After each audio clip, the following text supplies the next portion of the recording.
Joining Community CPA's 3 p.m. webinar. We are here every day except Sunday at 3 p.m. to talk about different topics. I'm very happy today to have a guest speaker on. So if you are a small and medium-sized business looking to grow and expand, we have invited Manic Technologies to come join us in our presentation today, and they'll talk about branding, what it is, and how to get started on it. So just the basic 101 for small businesses. And inviting us to be with you guys. Yes, thank you. So can you tell us a bit about the company Manic, and then a bit about yourself and your background? Yeah, sure. So with Manic, I stand as the creative director. So I'm handling a lot of the creative side, a lot of the writing, a lot of the branding. That's kind of what I do. And with Manic, we are a tech solutions company. We specialize in a lot of array of things, of business solutions such as branding, marketing, IT consulting, technology consulting, and CRM. So we do the whole shebang for small businesses, large, medium, out there that would probably need our help to kind of create some efficiency with what they do. And I also have a BA in mass communication. So I was studying journalism, PR, and advertising. And my specialty right now is in branding, social media management, and content creation. And I have a lot of passion in digital storytelling and brand curation and just really helping others bring their stories to light. Perfect. Well, thank you again for joining us today to share some of your expertise. So the first question, what is branding? What is it that you do? Yeah, so that's a question that I actually wanted to get some interaction on here with the participants we have. And if you are on Facebook Live right now, I would say go ahead and type in your little comments too, as well as what you feel branding is and what your understanding of it was. So yeah, I'll go ahead and share some more about what it is on my end. I think branding consists of a lot of things, right? But to make it the most simple that it could be, branding to me is very much an emotional connection or feeling that customers have with the company, with your business and your products, right? So it's beyond what physical, tangible thing they can receive. It's really what they feel when it comes to how they perceive your company, their interaction with your company, and your products. Right. So it's not just the logo, although the logo obviously encompasses some of that feeling and sentiment, right? Absolutely. And I think that's something like businesses have a lot of misconception about, is that they feel like the logo is going to tell it all, right? And that's what we really heavily help educate and inform our clients about, is that we really need logo and branding, and they come hand in hand. And you'll see a little bit more why as we go through our presentation today. Yeah. So this is a question. Again, feel free to type this in the comments. Go ahead and put it in our chat too if you're here on Zoom with us too. What is a feeling that comes to mind when you see this brand, right? So we have Disney here, and I know, and Catherine, you can feel free and bounce off. You can go ahead and answer questions as well too. Yeah. Yes, I think family and children and cartoon movies. And when you think about like feelings, what kind of feelings come to mind? So we're not just talking about like the family and cartoons, like what kind of feelings does that bring up to you, for you? Yeah, I think it brings up a lot of nostalgia, right? Of feelings that you have growing up and watching those movies. And yeah, and I think like the childhood type things. Yeah, absolutely. So Disney, a feeling that is really associated with Disney is like very happy, right? It's jolly, ideal worlds. It's very childlike, very youthful, playful, right?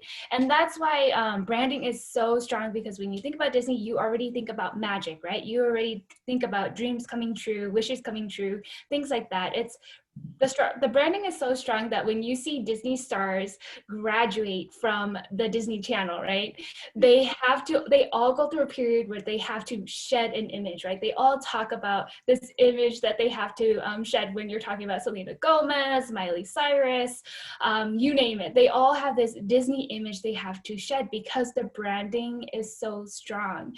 And the image that comes with Disney, and when you are branded with Disney, that image is very strong that you would have to essentially shed into a different image to kind of graduate from that. So that is kind of like an intro taste to what you can think of branding as.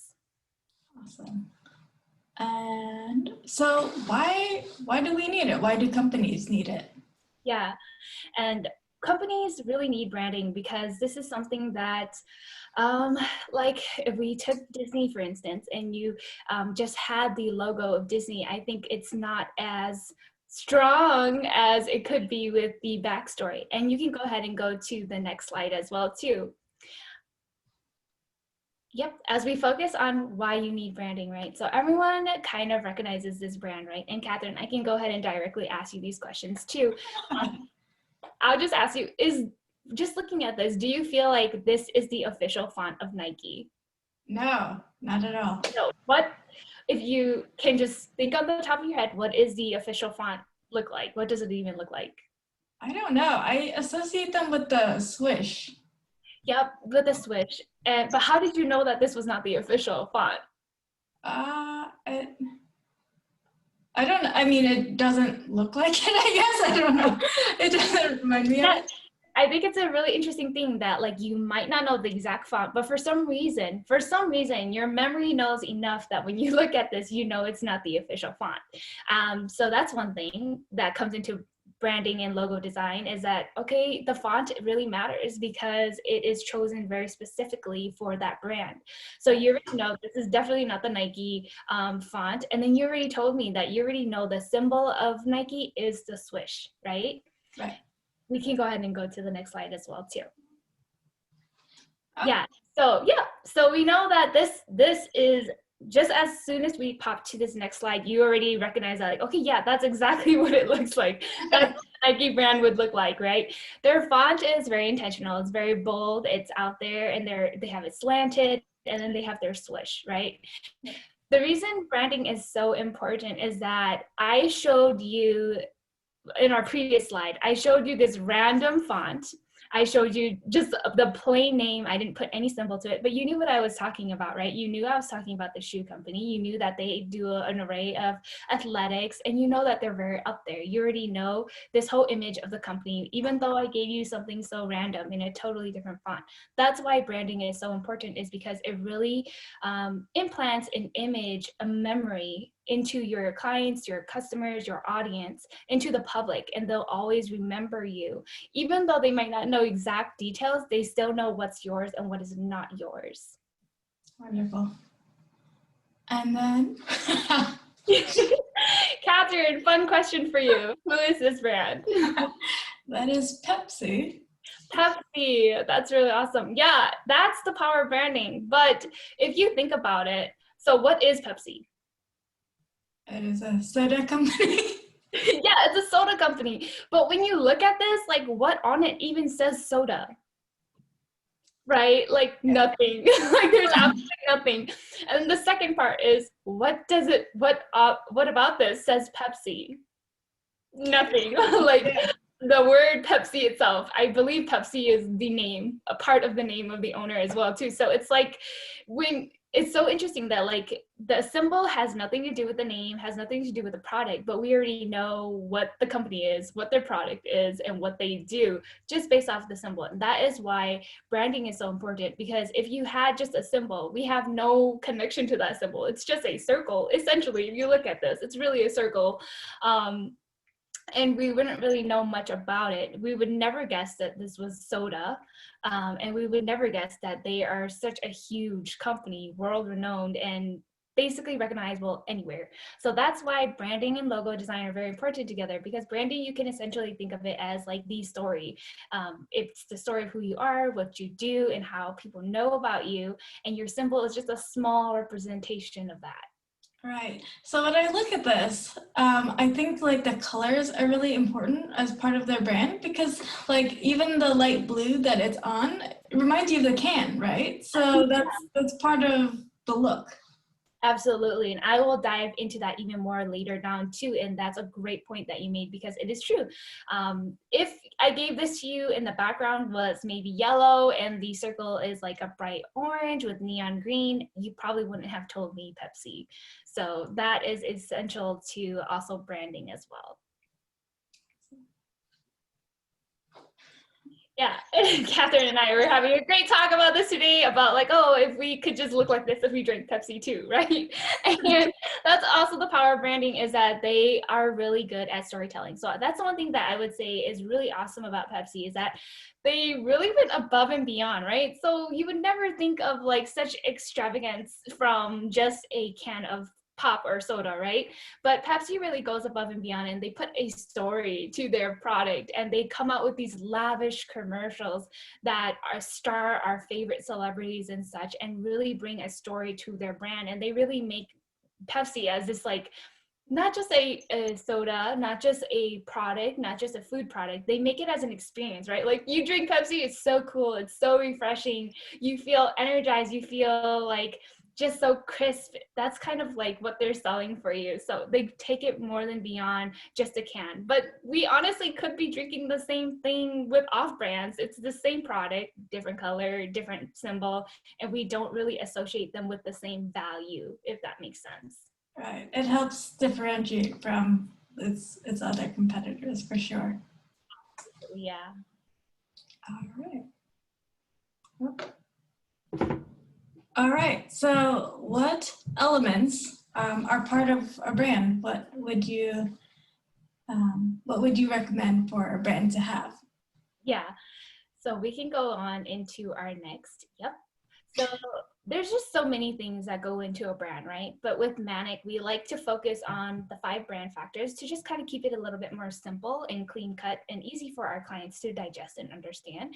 And this is something for those of you viewing on Facebook and those of you on Zoom with us.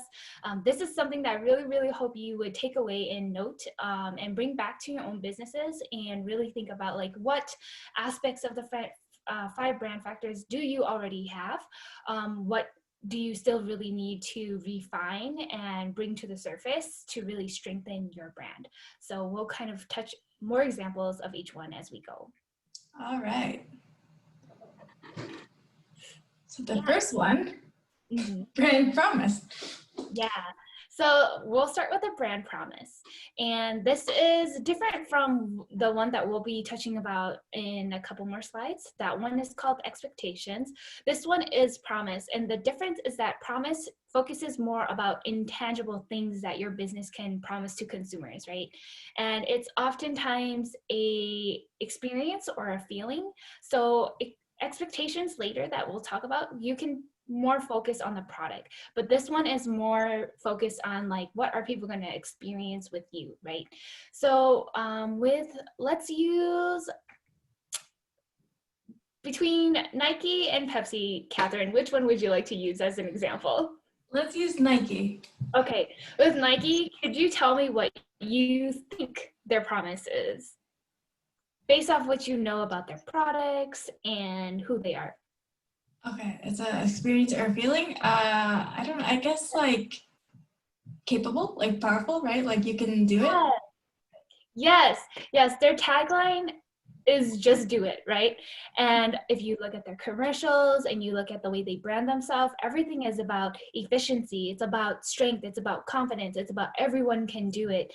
No excuses, kind of like overcome yourself, your fears and such like that. And that is something that they promise to you, that they promise like a lot of power and empowerment and courage and being able to do something and make your dreams happen. That's definitely what they would promise. And that's something I would take back to your own company and say, okay, so what are experiences that we can promise for you, right? Like for Manic, for us, we want to promise you that you're going to have a very thorough experience for us, that with us, that it's going to be taking care of you from A through Z, and that with us, you'll know that we really stand with support, right? So that's kind of our promise to you. Yeah, we can move on to the second brand factor. Yep. And that's brand perception, right? So brand perception is how the public views you and your company. And this is kind of like a mix of how do you want to be viewed from the public eye, and also how does the public eye view you, because you can think one way of your own company, but how your actions or how you are showing up in the public will be different, and that's how they will perceive you. So you have to go through very intentional strategies to make sure that they kind of line up. You want them to be lined up together. So let's go with Nike. What is a brand perception you have of Nike? I feel like they have athletes who like promote and are able to vouch for the brand. So I feel like that's part of the perception that I have for them is. Absolutely. What I hear from you is that you're saying that Nike can be trusted, that we can perceive them as very trustworthy because they obviously work with a lot of athletes. And if I want to have good athletic gear, I probably would go to them too. So I perceive them in a really good light, and I definitely trust them in the realm of athletics. I feel like they know what they're doing. They care for their athletes. I definitely see the same. Yeah, we can definitely move on. So we have brand expectations. So this is kind of what, bouncing off what we were talking about, the promise earlier, but this is really talking about what am I going to get when I come and use your service or I purchase your product? What is it that I'm really going to get from you? So let's go back to Nike. What is something you're going to expect when you buy something from Nike? Hopefully good shoes, right? Or athletic wear. Absolutely. You're gonna hope for really good shoes. You're gonna hope for like high quality t-shirts, stuff like that. And another favorite brand that I really love to use this for an example for is Forever 21. Catherine, are you familiar with Forever 21? Yes. Yes. Okay, perfect. I work with a lot of males on my team, so they like look at me like they have no idea what I'm talking about. But for brand expectations for Forever 21, what can you expect when you buy Forever 21 clothes? Something trendy, something affordable.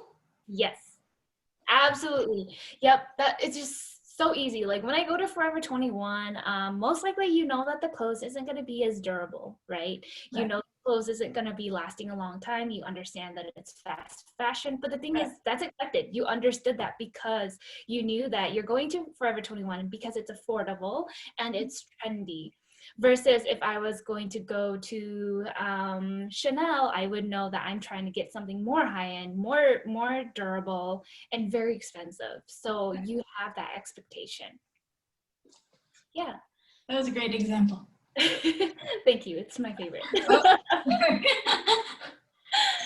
Yeah, so this next one, I will love to use Forever 21 for this one as well because it's really great. Brand persona. So this is something that I feel like a lot of businesses miss, and I really hope that all of you who are viewing right now really take this one away, that if your brand was a person, who would they look like? What would they act like, speak like, and what characteristics would they have? This is very important because this is essentially the key to you getting your brand consistent and strong in every aspect. So whether it's a flyer, whether it's your website, whether it's social media, or you going to represent your company at an event, how is the persona going to show through, and how do you guys stay consistent even though different people are representing you, right? So with Forever 21, who would Forever 21 be if they were a person? I could not. I'm awful with celebrities, right? So I cannot tell you in that respect, but they would be like a teenager to early 20s person, you know, trendy. Yes, absolutely. Forever 21 has mastered their brand persona to the point that they break a lot of professional business rules, right? Their persona has been so developed that if you look at their emails, if you look at their captions, if you look at the way they respond to people on social media and on their website and such, they use language that a teenager who is trendy, who is young would use. LOL is everywhere. Babe is everywhere. Acronyms are everywhere. your most trendy words are going to be everywhere because they're really, really in tune with their brand and their character and who they are servicing and who their target audience is. Whereas community CPA would not go on Facebook and be like, LOL, babe, love you so much. Am I right? But Forever 21 would, because that's a part of their brand. So that's where you can break a lot of different kind of rules that we have for professionalism, right? Because if it's a part of your brand and people are buying into it and people like you for those aspects, those are the things that are going to sell. So that's why persona is very important.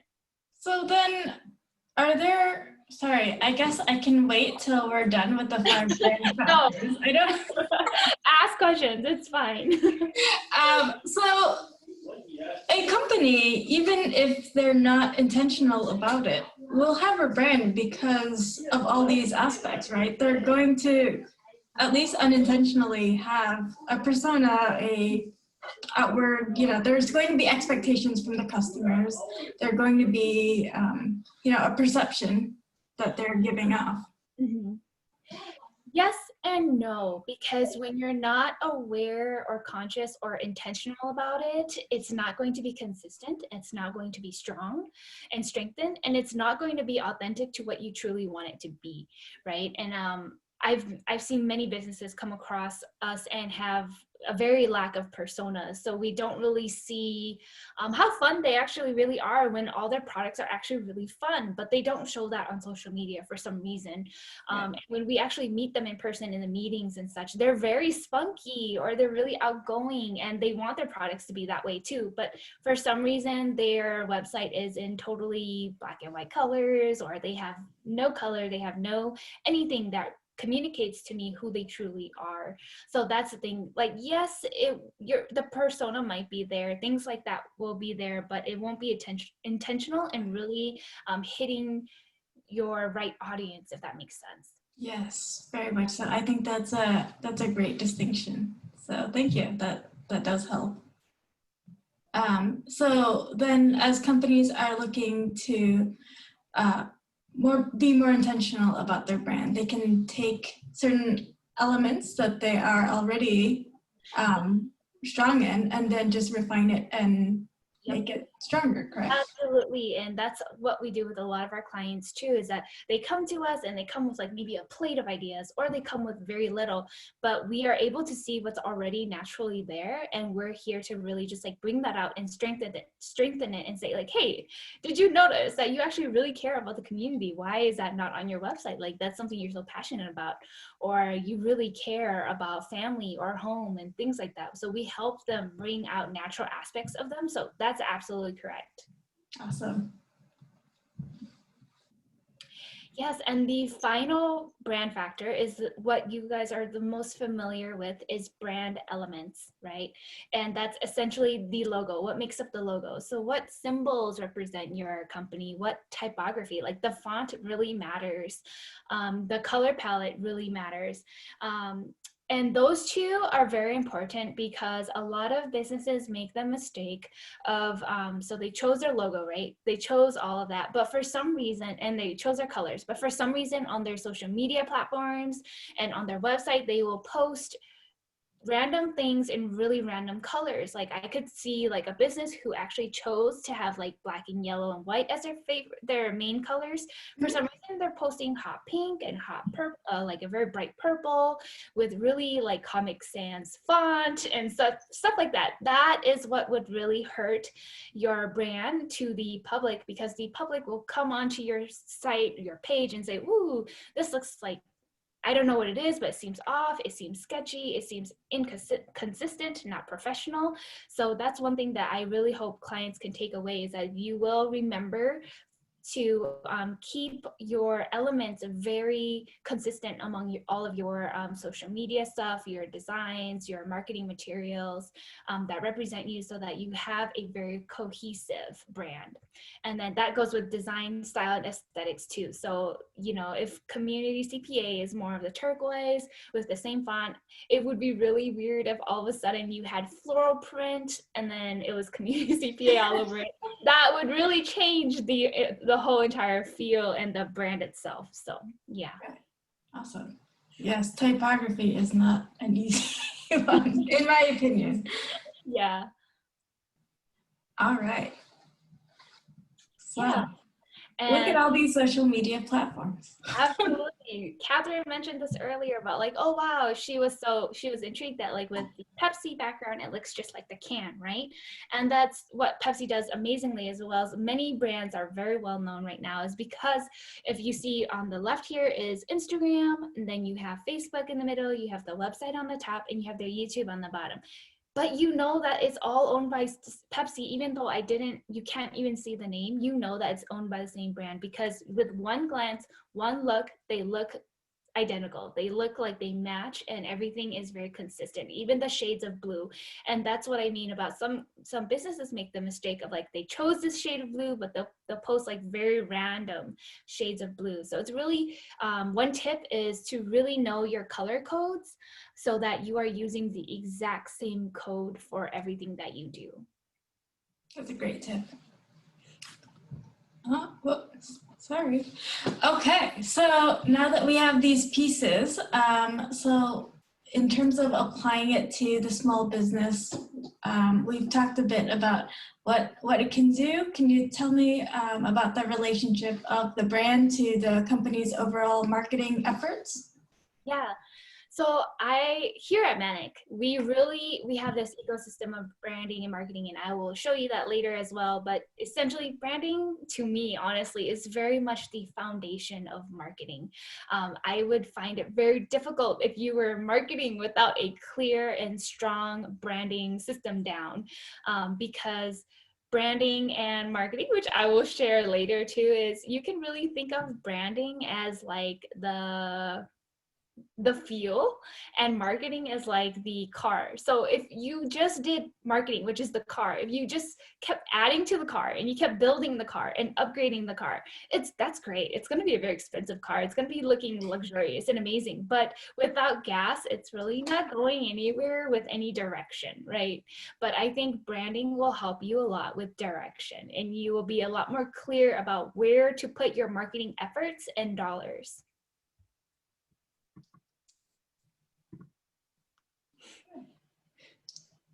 So, is this slide good, or do you want me to advance it? Essentially, I just shared what I had put on this Yes. slide. But essentially, marketing and branding is definitely building a relationship and trust between your business and your target and ideal customers. So really think of it as trust.